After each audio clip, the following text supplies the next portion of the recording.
आइए अब रुख करते हैं सीधे रायपुर का। महाराष्ट्र के डिप्टी सीएम देवेंद्र फडणवीस इस वक्त प्रेस कॉन्फ्रेंस कर रहे हैं। छत्तीसगढ़ में अभी जो राहुल गांधी जी की सभाएं हो रही है, बघेल जी की सभाएं हो रही है,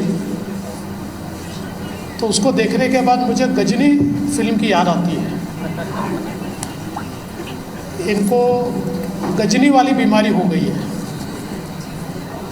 तो ये पहले क्या बोले सब भूल जाते हैं और नए सिरे से वापस झूठ बोलना शुरू करते हैं।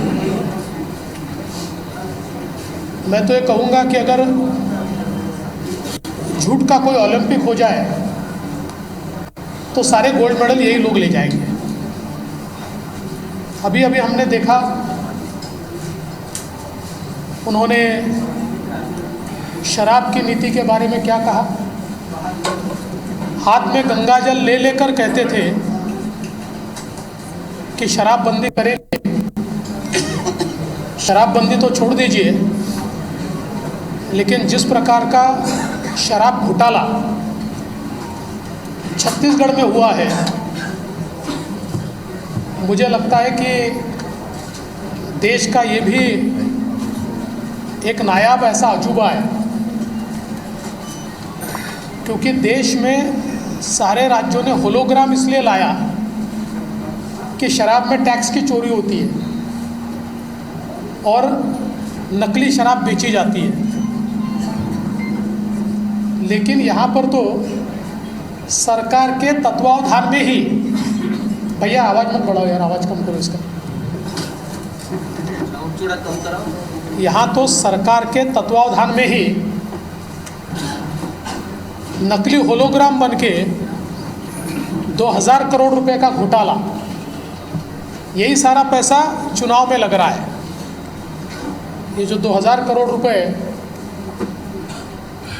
होलोग्राम में से, नकली होलोग्राम के माध्यम से कमाए हुए हैं, अब जनता ये सवाल पूछ रही है कि ये जो हाथ में गंगा जल ले लेके आपने कस्में खाई थी, तो हमारे गजनी कहते हैं हमको तो याद ही नहीं है कि हमने ऐसी कोई कसम खाई है। आप देख सकते हैं, स्वास्थ्य को लेकर यूनिवर्सल स्वास्थ्य स्कीम 4,500 करोड़ रुपया खर्चा करने की बात थी। वो स्कीम तो आई नहीं, अब नई स्कीम घोषित कर दी। पिछली घोषणा को पूरा किए बिना मानो लोगों को कुछ याद ही नहीं है।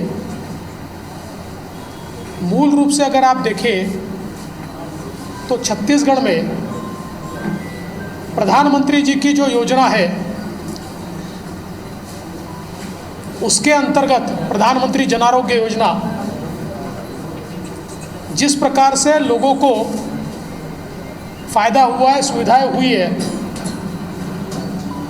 और विशेष रूप से बघेल जी की सरकार ने जो वादे किए थे, कहा तो वो सुदूर इलाकों से हेलीकॉप्टर एम्बुलेंस में पेशेंट्स को लाने वाले थे। हेलीकॉप्टर एम्बुलेंस तो छोड़ दीजिए, 4 चक्के वाली एम्बुलेंस भी सुदूर इलाकों में वो ले नहीं जा पाए। तो छत्तीसगढ़ विधानसभा चुनाव के लिए स्टार प्रचारक देवेंद्र फडणवीस रायपुर पहुंचे हैं। प्रेस कॉन्फ्रेंस वो कर रहे हैं और आईबीसी 24 की एक खास क्लिप भी उन्होंने यहां पर दिखाई, जो कि कांग्रेस के घोषणा पत्र के प्रेस कॉन्फ्रेंस की थी। और फिर उस प्रेस कॉन्फ्रेंस के आधार पर उन्होंने गंभीर आरोप लगाए हैं कि अगर झूठ का ओलंपिक होगा तो उसमें छत्तीसगढ़ कांग्रेस अव्वल आएगी। आगे वो और भी कांग्रेस पर प्रहार कर रहे हैं। ताजा अपडेट आप तक पहुंचाते रहेंगे।